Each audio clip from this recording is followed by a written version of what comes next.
My guest tonight is Dr. E. Michael Jones. He returns tonight to discuss an article he wrote for the December issue of Culture Wars magazine.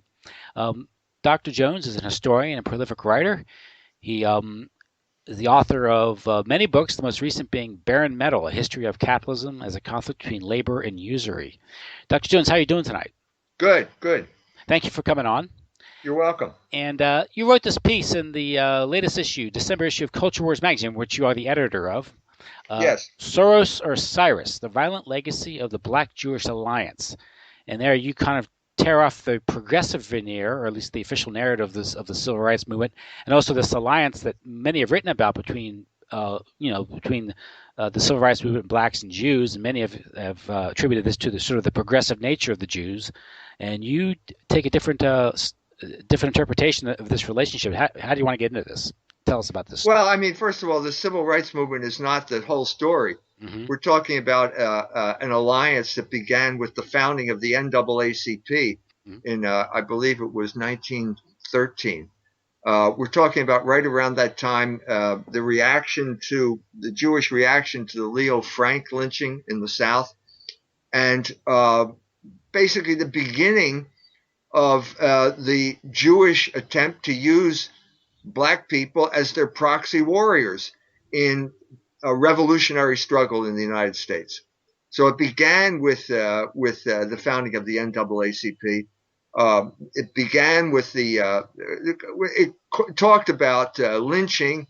Ostensibly, the NAACP was there to fight lynching, but the first real battle was their attack on Marcus Garvey, another black. It was a competing black leader, competing to W.E.B. Du Bois, Mm-hmm. who was the man working for the NAACP.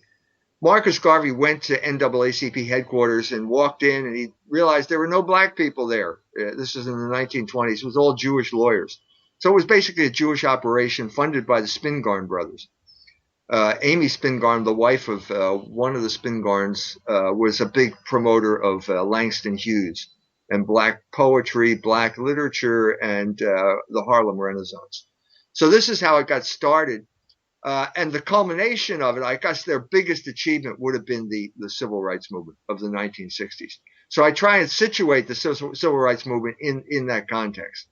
But the bigger context that I wanted to talk about when I went to Iran for a conference on the racial situation in America was the idea of the proxy warrior, because we're seeing all kinds of examples of that right now, all the way up to the present. For example, the homosexual is obviously a proxy warrior, and what we saw recently was the Obergefell decision, was the use of the homosexual as the revolutionary, the alliance between the CEOs and the revolutionaries that basically overturned the Religious Freedom Restoration Act in Indiana in March of this year.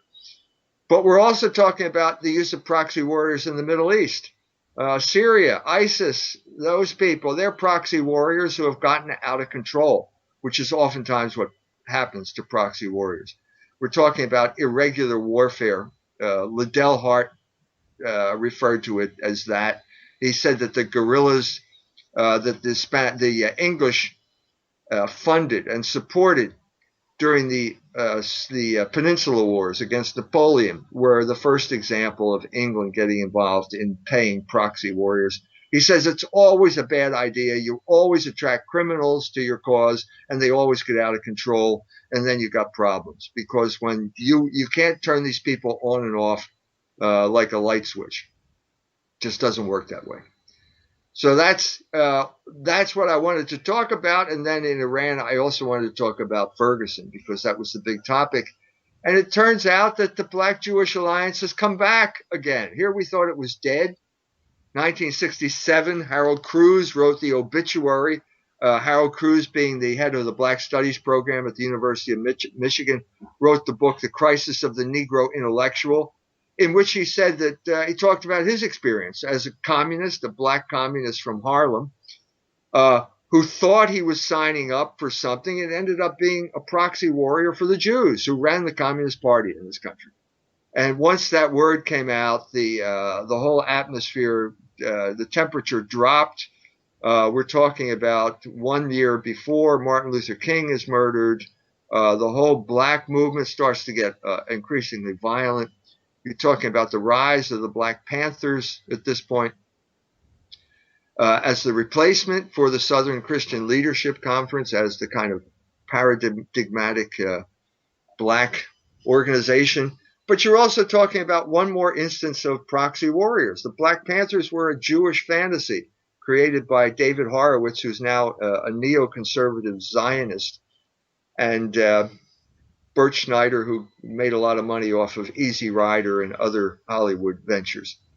That went bad in '69 when the cops in Chicago came in, busted up the operation. The COINTELPRO, the FBI, had put an agent provocateur in there who bought a lot of guns. He informed the police. The police came in. He put Kool-Aid in their, he put barbiturates in their Kool-Aid. They all fell asleep. The police came in and killed them all. And so terror spread throughout the black population. I mean, that's what I wanted to talk about. But also I wanted to talk about the most recent example, which is basically Ferguson and Black Lives Matter.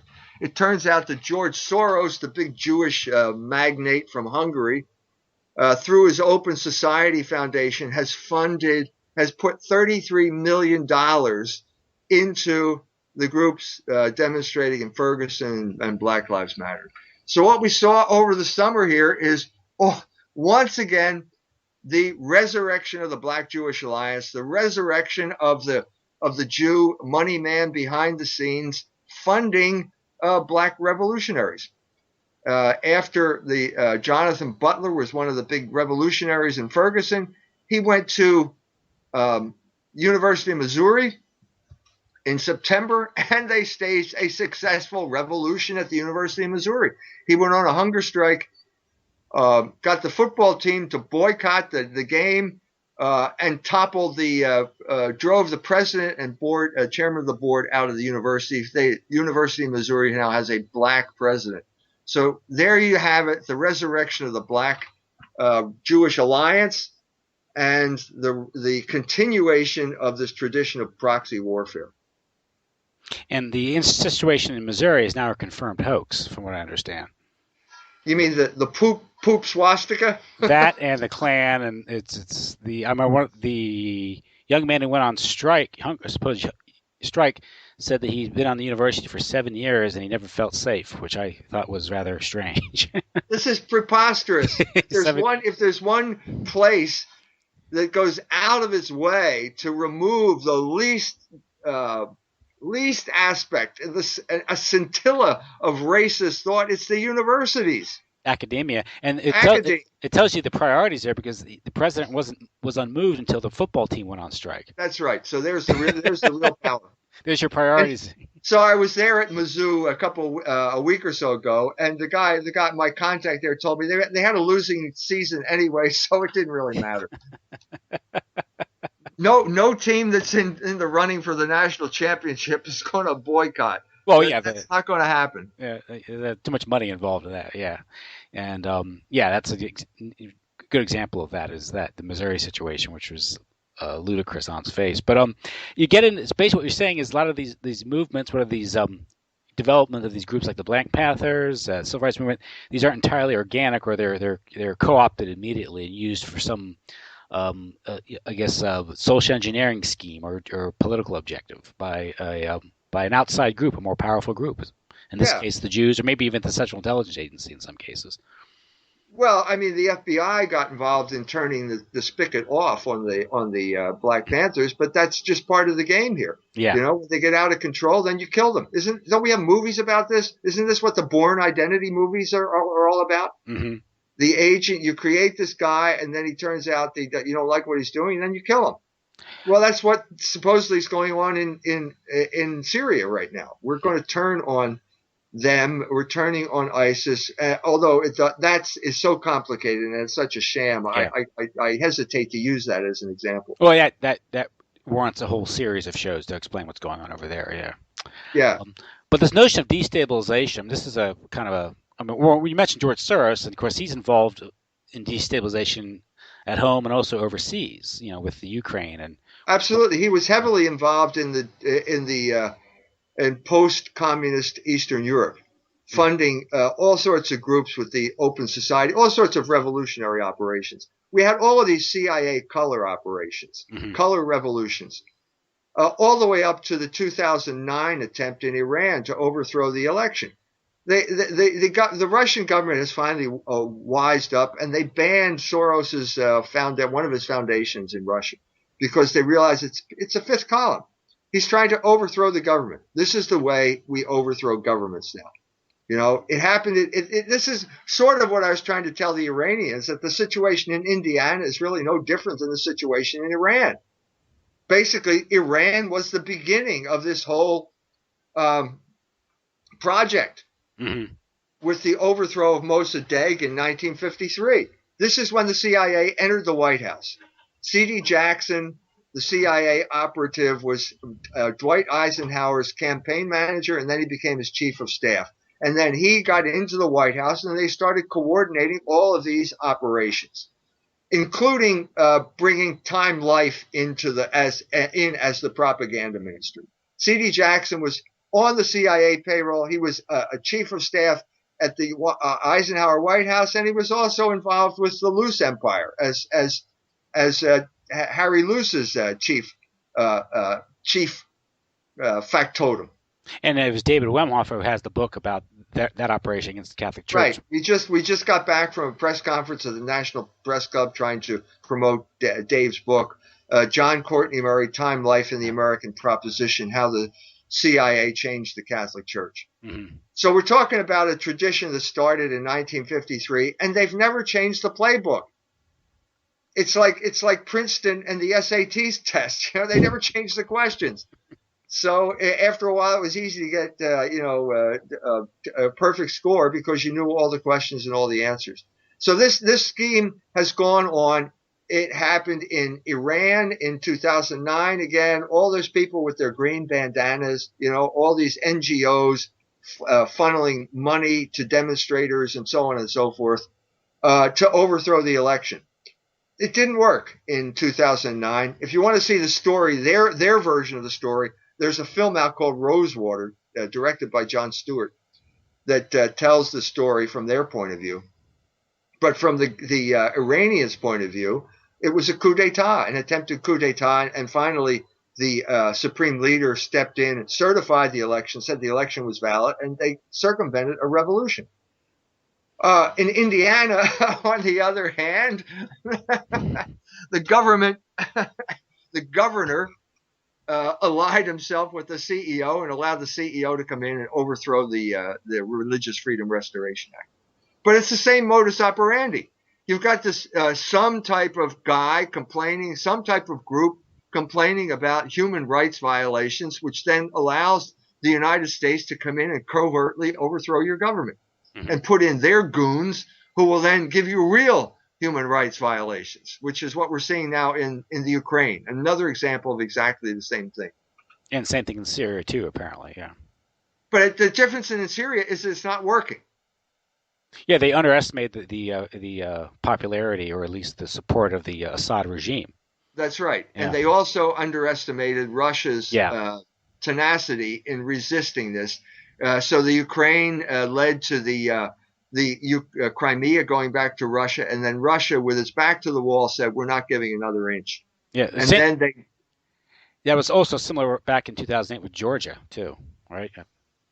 Was it color? Yeah, it was a color revolution. Well, I mean, Russia. You mean Russia's retaliation against that? Yeah, we're not going to give up another inch of territory. We understand the way this thing works now, and you abused our trust. I think this is the way the Russians feel about the United States. Mm-hmm. It brutally abused the trust of the Russians, who could have, launched World War III if they wanted to over the Berlin Wall, but they didn't. They trusted the Americans, and the Americans abused their trust. That was the supposed the promise that James Baker transmitted to Gorbachev, Bush's promise not to move NATO eastward. And didn't get it in writing, but that probably would have made a difference anyway.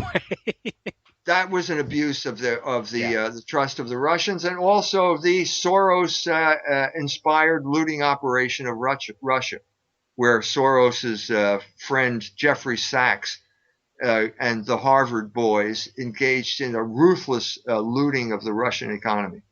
Yeah, the neoliberals, and they didn't also they weren't they instrumental in empowering the oligarchs. Yeah, Yeah, that's how yeah, they did the looting, yeah. and then the oligarchs funneled the money to Wall Street, and so it was like a big financial merry-go-round. It kept, But I mean, I have to say that the State Department did hold the Harvard to its promises, the contracts that it signed, and Harvard had to pay $23 million in fines for violating their own contracts. They filed with the State Department mhm. during the so-called privatization, which was in fact just a looting of the Russian economy. Larry Summers was then president of Harvard, and he had to resign. So they cooked up this ridiculous story about, Oh, the math. yeah, girls aren't good at math.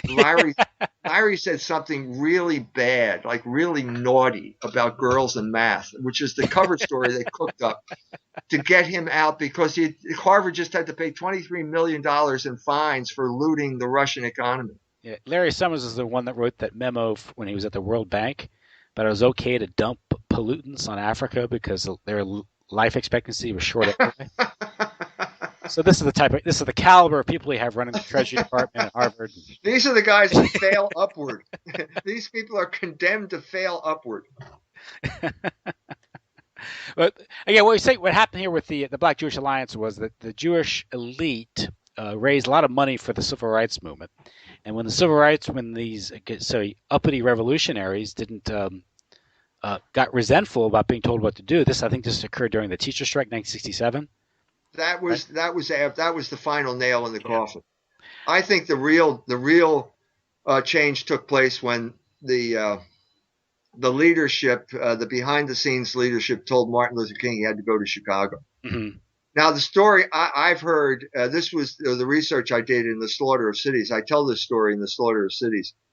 I heard that it was Nelson Rockefeller that uh, paid the SCLC $25,000. Peanuts, Yeah. peanuts now, but back then a significant sum. The Quakers were also involved. They wanted Martin Luther King to come to Chicago since the early 50s.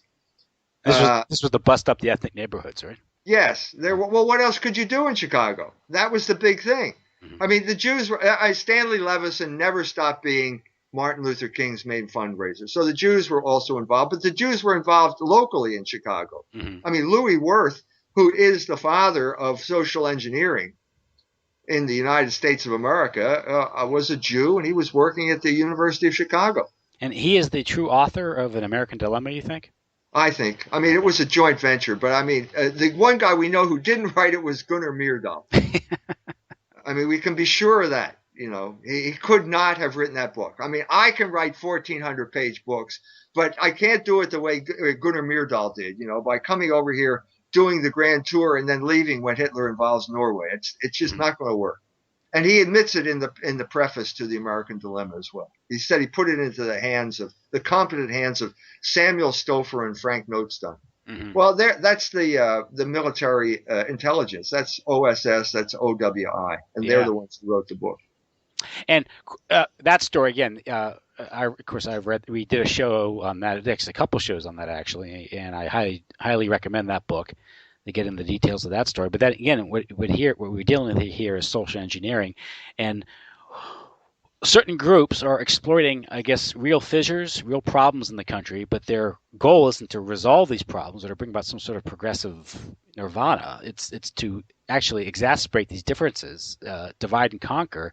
Has nothing to do with bringing out a better, more just society. You're just No, exploiting these differences, and that's the key point people have to remember when we're talking about this. Despite all the progressive veneer and propaganda we hear through through official history of these events, there's groups working behind the scenes, always in these scenes, that have ulterior motives that aren't exactly right. that our best interest or humanity's best interest isn't at heart. They're here, so that's what we're talking about. No, Yeah. and I think the racial whatever you want to call it, racial conflict in America is subsiding. I mean, I'm basing my experience on South Bend Mm-hmm. and Cincinnati, especially Cincinnati, since one of my sons lives in Cincinnati, He was living closer to Over the Rhine. The church he goes to is in Over the Rhine. It's Old Hmm. St. Mary's. This was one of the neighborhoods that had been targeted for racial transfer. You know, the Germans, the white ethnics, the Germans were driven out, and the blacks were brought in. That's where they built the projects. Was the new plan. All the white folk were supposed to head out to places like Mason or something like that, and leave the city to the black people. And I'm sure these were the moments of real racial tension. It's undeniable that, for example, where I lived in Philadelphia in the 50s, there was racial warfare going on. There's absolutely no question. But that was But because people were being forcibly removed, more or less, right? well, yeah, I mean, Yeah. you're in a sense. This is the neighborhood. This was my ethnic neighborhood where I grew up. We've lived here. This is what we call home, and now suddenly we're supposed to leave. Well, we're going to put up a fight, and of course you can't do that because you're a white racist if you Yeah. do that. This was precisely what Martin Luther King did in Chicago. He showed up and he said, "Well, what did he say? What exactly is your purpose here?" This is black ministers asking him this. Mayor Daley is asking, "What exactly is your point? There are no segregated water fountains in Chicago. We're not like down south." Even Dorothy Tillman, his lieutenant, said, "Down south you was black or white. You wasn't none of this Irish or Polish or Hmm. none of that stuff." It was a different situation. It was the ethnic neighborhood. What's wrong with ethnic neighborhoods? That's the way the world. That was the world of the big cities of the North and the West in the United States for the first half of the 20th century. And then suddenly the social engineers, the masters of the universe behind the curtain, declare this is wrong. This is illegal. Yeah, the war planners, the centralizers, the people who had some sort of idea to somehow collectivize the nation, thought these ethnic neighborhoods weren't trustworthy enough or just too divided, and so they resorted to all these tactics, to purge. That's right. Yeah. That's absolutely right. So what you're seeing here is basically uh, preparation for the warfare state. Hmm. That's what we're talking about here, because we're going to have to now. Your first war is the war with fascism. You know the stuff that I said about Louis Wirth. Saying that some people are untrustworthy because of their origins, and it turns out that they all happen to be Catholic. Well, I wonder why. But we're mobilizing the population for war, and then after we defeat fascism, well, we're not going to stop this mobilization. This is the way we control everybody, and this is the crude form of social engineering, and it's morphed over time into more and more sophisticated forms of social engineering. But nothing has changed. We need to mobilize a docile population to project power outward so that we can have our empire. That's the bottom line. It's the only way that Henry Luce was going to get his American century. That Yeah. was his plan. So Yes, I looked at, you're and absolutely right. David Wemhoff does a good thing in telling his background or his experience in World War One about educating the doughboys and That's right. make him think a certain way to get them to go off and get killed in the trenches. That's right. He Um, felt he had a gift of doing that, and then he made contact with Walter Lippmann, the Jewish propagandist for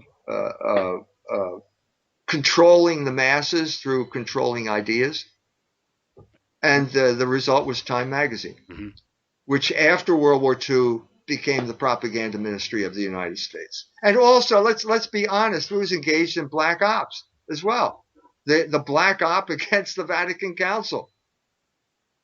They were trying to change the Yeah. outcome of the Vatican Council. So much for your separation of church and state, fellas. If well, that's another topic. The Vatican. And some people believe that this getting the Pope to declare the Second Vatican Council was a black op, tricking him No, into. that's not true. You I know. know that story is not true. Uh, The church was in a state of crisis because of the long dying of Pius XII. mhm. He had centralized. I mean, this is just an era. The 20th century was the era. The beginning of it was the era of centralization of power. Yeah. Yeah. So Pius XII was like, I mean, I don't want to make you know what I'm trying to say Yeah. here. Yeah. Yeah. Yeah. It's like Mussolini in a sense, like Hitler, like Stalin, like Theodore Roosevelt. He was that of that era where you could get on the radio and mobilize large masses of people. Mm-hmm. And so as a result, the power centralized in the Vatican in a way that it hadn't before that time. But what happens when you got a guy who's dying in office for years? Well, you've got a paralysis. And of course, this was a crisis for someone like Cardinal Ottaviani, who went then to John the 23rd and said, you got to call a council. We got to straighten things out. And he was the author of the preliminary documents. And these are documents that are trying to deal with the crisis.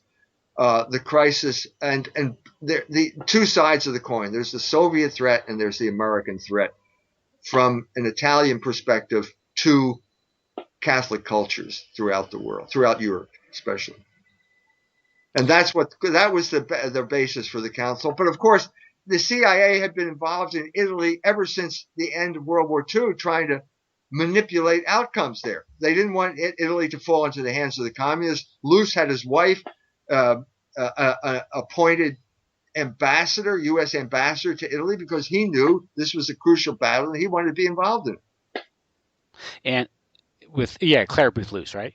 Right. Yeah, and she was well, actually, if I understand it, she also had multiple affairs, including British intelligence agents during World War II, and of course, maybe that's just rumors, but and that's what I've read about. I think you got that backwards. I think it was Harry that was having the affairs. I think, as far as I know, she was faithful to Harry once she got married. She took LSD with John Courtney Murray. I think John Courtney Murray was in love with her because he'd write these passionate letters to her. Do you think there's no evidence that they consummated it that I know of.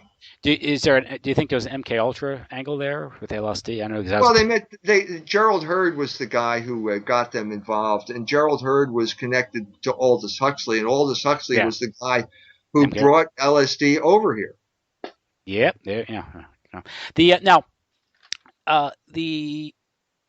we're getting back to the Black Jewish Alliance and the Civil Rights Movement. So basically, in the article, what I gathered from your article was what happened was Stokely Carmichael purged him from the Student Nonviolent Coordinating Committee, correct? Yeah. They were in retribution, and also in conjunction with the CIA, they got this guy named Gordon Parks to produce a few movies, please, so-called blaxploitation movies. Yeah, I think that. See, at this point, the establishment had enough with black revolutionaries. Uh-huh. The iconic figure, I have that picture in the article, is of Huey Newton sitting on that rattan chair. Yeah. He's got the black beret, he's got the afro, the black jacket. He's holding a rifle in one hand and a spear in the other.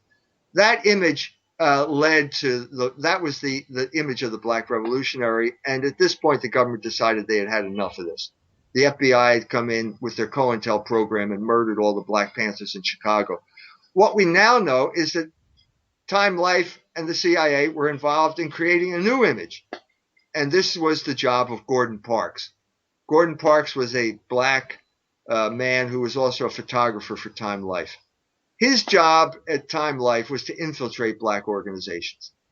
And sad to say, these black organizations pretty much judged people by the color of their skin. And he was real black. I mean, you look at him and you think, well, he's real black. He's one of us. So let him in and we'll talk to him. So he would go and infiltrate the Nation of Islam, for example. And he would, I mean, they would tell him, everything he wanted to know. And then he'd go back to headquarters. And then it said, this is in his memoir. Whoever his handler was at this point said, no, we need a picture of the entire leadership. So he goes back and they all assemble there and let him take their picture. Did the same thing with the Black Panthers. He paid Eldridge Cleaver $10,000 for an interview in Algiers. And so he goes in and goes back, gives the CIA. He's always debriefed by the CIA when he comes back. And he gives them the layout of the apartment that they're living in case you want to have people come in and do what they did in Chicago, bust in and murder everybody. So he was a traitor. He was a traitor to the black people. He was working for the CIA. He was working for Time Life, a double agent. And so what is his next job? His next job is he quits Time And they drag him out to Hollywood, and Jim Aubrey tells him he wants him to do a black detective thing called Shaft movie. And then Gordon Parks in his memoir goes into great detail about how the black people needed a new role model, and he was the guy who was going to do it. Well, Shaft is a big success, and then the next one is the real image changer, and that is Superfly. And Superfly was pretty. They wanted Gordon Parks to do it, but he passed it on to his son, and that was another big success. So you got these black people who are now terrorized by the murders in Chicago. I'm talking about Chicago primarily here. Terrorized by these murders who are lining up around the block and going out and buying these maxi coats and the big hat and the pimp outfit because Superfly was a pimp. And so now you've got the new paradigm for the Negro, and that is the pimp. He's no longer a revolutionary. He's a pimp, and he's got a big Cadillac Eldorado, and he's extremely promiscuous, got all these girls, and that became the new model. And I'm saying it had a devastating effect on black culture, especially in Chicago, which I sort of know fairly well because of the people I know there. And in the article, I go into detail into the life of Gloria Hardy, who's 2 years younger than me, and was involved with the Black Panthers, and then tells me about her husband, how her husband started acting out after he saw these movies. And then, of course, I go into the other story of Carolyn Peoples, who was born in 1977 and ended up being a serial killer. All because, in a sense, of the change of paradigm. And so I'm saying here that this change in paradigm led to change in sexual behavior. This led to the breakup of the black family, or let's put it this way, it accelerated the breakup of the black family. And I'm saying that when you break, the family is like an atom, or that's why they call it the nuclear family, I guess, okay? And if you split the atom, you release all kinds of negative, destructive energy. And that's precisely what happened in Chicago. So in 1970, I believe it's 77. No, it's 2 years after Superfly. So I think we're talking about 75. Anyway, right around that time, you have the highest murder rate in Chicago history.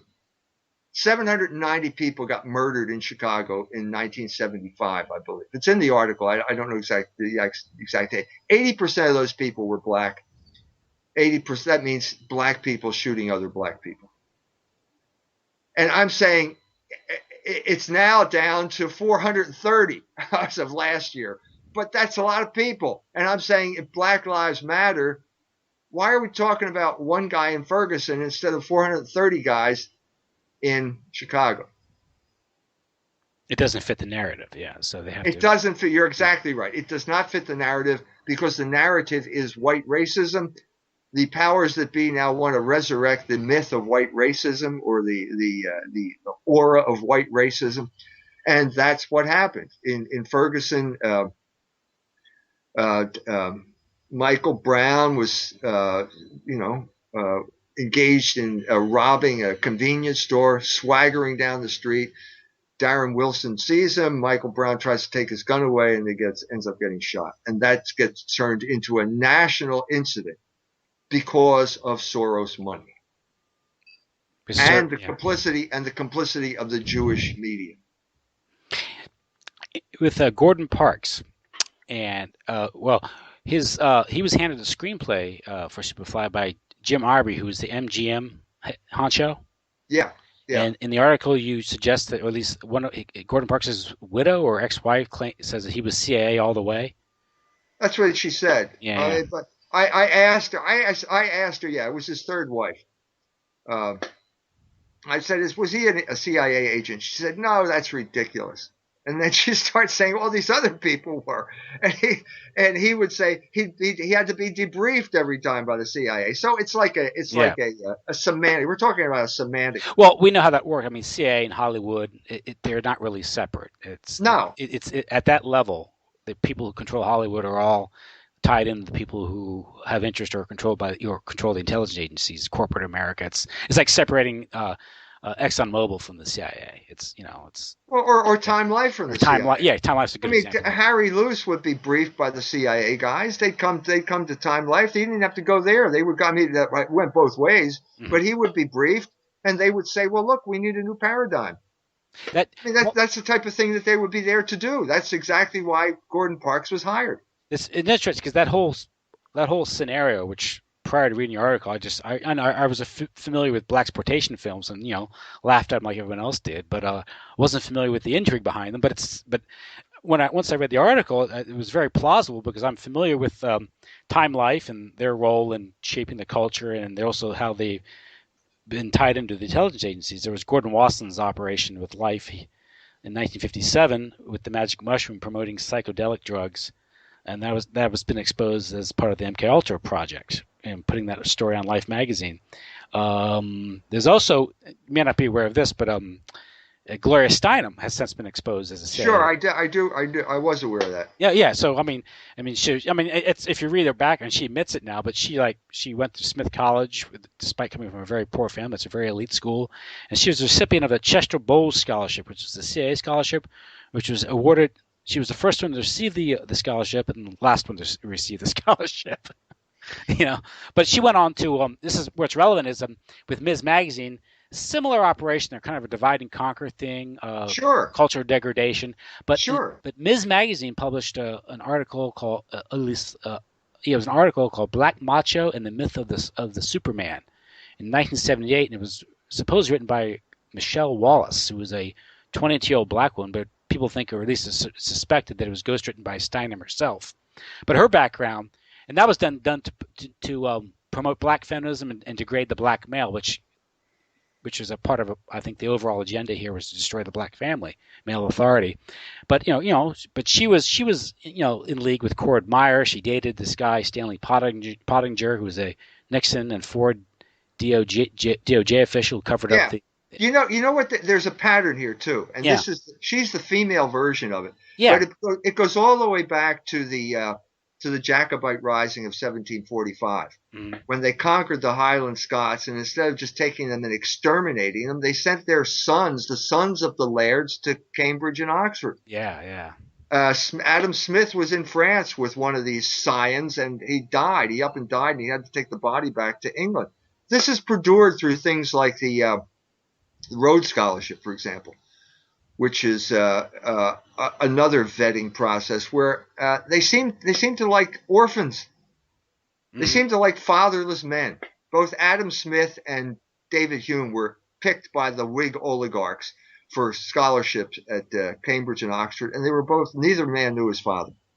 And so the Whig oligarch then can step in psychologically and become the father figure, and basically the man becomes a tool. Or as Reverend Wright said to Obama, who is another guy with this kind of ambivalent relationship, you become a nigger for the empire. mm, Bill Clinton, another example, fatherless guy who got a Rhodes Scholarship. We have another example in South Bend, Indiana. The mayor of South Bend, Pete Buttigieg, is a Rhodes Scholar. He knows who his father lives right down the street here, but he is a homosexual, which in my book always indicates a disturbed relationship with the father. mm. So we have a pattern here, and Gloria Steinem is apparently the female variant on this pattern. Yeah, that's what I found most compelling about your article was that this fits into that pattern, and recognizing patterns is what we should all do when we're investigating these things, whether it's a crime or event or something. Recognizing these Yeah, patterns, and it fits that model. But this gets into talking about the degradation of the black community. They were targeted. This promotion of the pimp. So they're promoting criminal, irresponsible behaviors. Sexual irresponsibility. This creates a criminal environment which promotes these conflicts. It scares the heck out of the white middle class. So you have you sort of have a, a, a strategy of tension going on here. It's sort of yes. certain like Nixon's silent majority, that type of that type of politics, but it just goes back to these conflicts with the police because you've mentioned it in the article, and also in several interviews that I watched about. You have a combination of this, I guess you could call it this ghetto lumpen proletariat, who's who are who go out, they're good for nothing. They can create crime. This creates a response by the police, but you also have this militarization of the police that's been occurring since the 70s, but it's really picked up since in the past 15, 20 years. Want to Right. describe I guess that dialectic. What's going on there?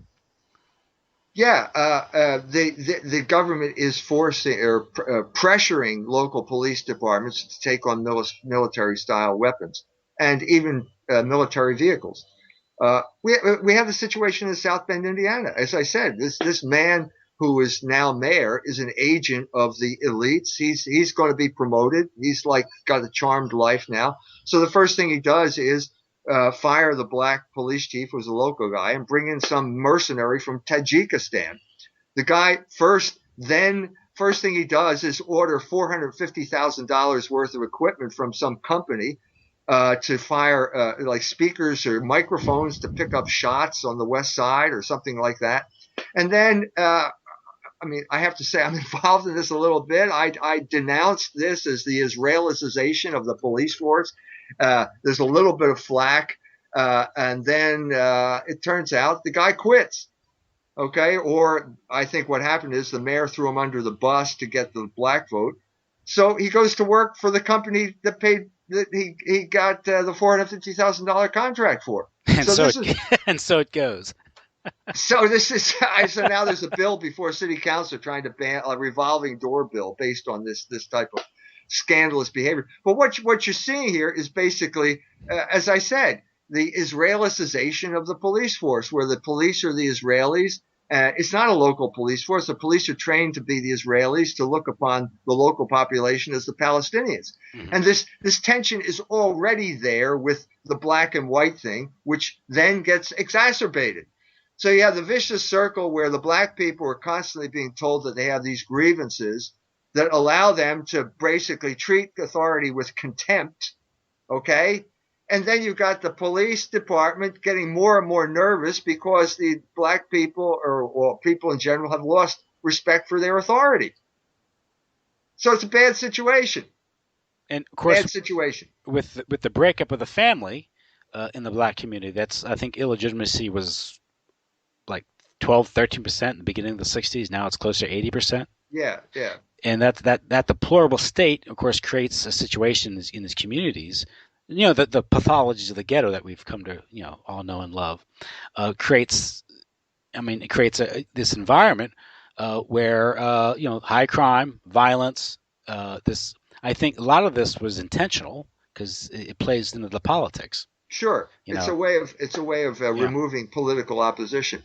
Mm. So as I said, I was in Iran, and the example in Iran is we're all sitting around. The black Muslims took over the conference, so it was their paradigm that was being promoted, which is basically the conventional narrative of white racism. So we have in the middle of the conference, there's a news flash. Here's the video. Just a black girl in South Carolina sitting in her chair. Cop comes in, throws her on the floor, and drags her out of the room. And everyone says, "See, we told you so. This is police brutality, white racism, so on and so forth." Well, I said, no, wait a minute. That's not, I didn't get a chance to say it, but eventually I got to say it on television, Iranian television, which is probably better than just the conference. But anyway, I said, what's going on here? This is the situation the polarized situation that is being exploited here. The teacher, apparently, whoever her name is, Shamika, whatever, is talking on her cell phone. And the teacher says, time to put your cell phone away, Shamika. And, ain't nobody going to tell me, because the one thing Shamika learned in school was that she was Rosa Parks. The story of Rosa Parks. She's in the back of the bus, and these white people are telling her what to do. And so she's not going to do that. And so at this point, you got to call the police in. Now, why are the police in the school? Well, because the situation got out of control a long time ago.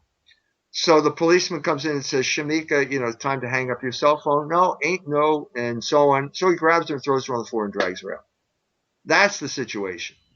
Now, if you want to instrumentalize that, it would be easy to do, but that's not the reality of the situation, and that's part of the problem.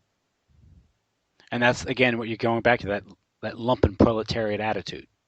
This can be exploited. Yeah. I mean, Marx had nothing but contempt for the lumpen proletariat because they couldn't be active revolutionaries, but they can be instrumentalized. You can foster their desire to have crime. Mm-hmm. You can do that. You can do all of these things. And again, let's not discount that there's been a qualitative change in the training and equipping of police, which has changed their demeanor and behavior. It's very troubling. If you want to go on YouTube, there's plenty of instances of 215-pound white cops manhandling and beating up 105-pound women for not signing a traffic ticket and overreacting. Yeah, I mean, it's So not. I'm not yeah, trying to yeah, exonerate every single cop of misbehavior. That's I'm trying to elucidate the dynamic that is being orchestrated here for political yeah. purposes. You want to contextualize it. Yeah, Yeah, exactly. yeah, And again, the takeaway from this is isn't that there aren't problems, there aren't real grievances that should be addressed, or at least in some way, but at the same time, they're being exploited by outside parties that have other objectives that have nothing to do right. with the welfare of the community that's being affected. In fact, Like if anything, Like like George George Soros. Soros is the perfect embodiment or Right. of that incarnation of that type of attitude, that type of person. The oligarch who sits above the fray, pulling the strings and creating the problems and swooping in and buying everything up on the cheap after the fact. Yeah, yeah. It's what they That's did. right. It's what they did in Russia. It's what they're doing in what they did in Libya and Syria. That's right. You That's know, the modus yeah. operandi these days. And so it's the game of empire. And so, well, Dr. Jones, I said it. You said I don't have you for 45 minutes today. I don't want to take any more of your time tonight. I want to thank you for coming on and taking on a very difficult topic.